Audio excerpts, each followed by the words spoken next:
Let's look at how we can easily add today's date and the current time. So let's start off with the date. Control and semicolon will give you today's date, and press enter and you have the date right there. Now if you want to do time, it's Control Shift and semicolon, and that will give you the current time. Now, it's important to remember that these are hard-coded values as of the moment that you have added them. So these are not going to be dynamic fields. Now, to make them dynamic, what we need to do is we are going to have the formula today, and that will allow you to be able to have some functionality around it and able to do some formulas and functions. So if we press equals today, we will get today's date. So it's the same thing, but now you're going to be able to use this for different formulas and functions. If we press equals now, we will get the date and the time. So let's just open that. We have the date and the current time, and just changing the format, you can simply just format painter, change it back to just the time if that's what you want to have a look at.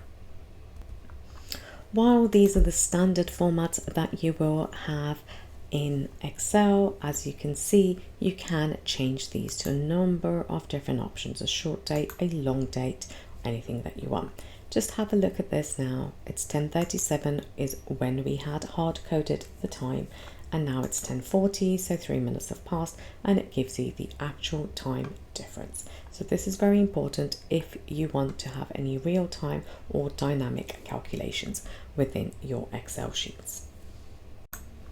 Once you have stated your date with an equals today formula, or you could even have a hard-coded number, a date over here, that's not an issue, but then it won't be dynamic. So the best way to add and delete is simply by using a formula as you would with a sum.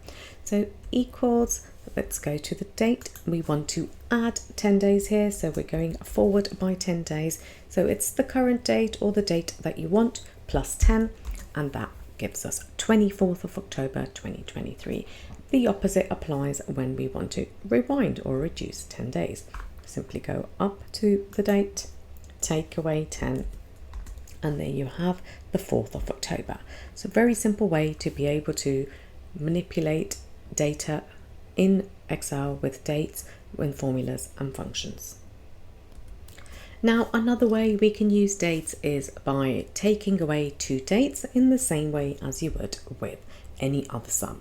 So we have 20th of September here. We're just simply going to take 20th of September and take that away from 14th of October, and that returns us minus 389. So that's how many days have passed between these two dates.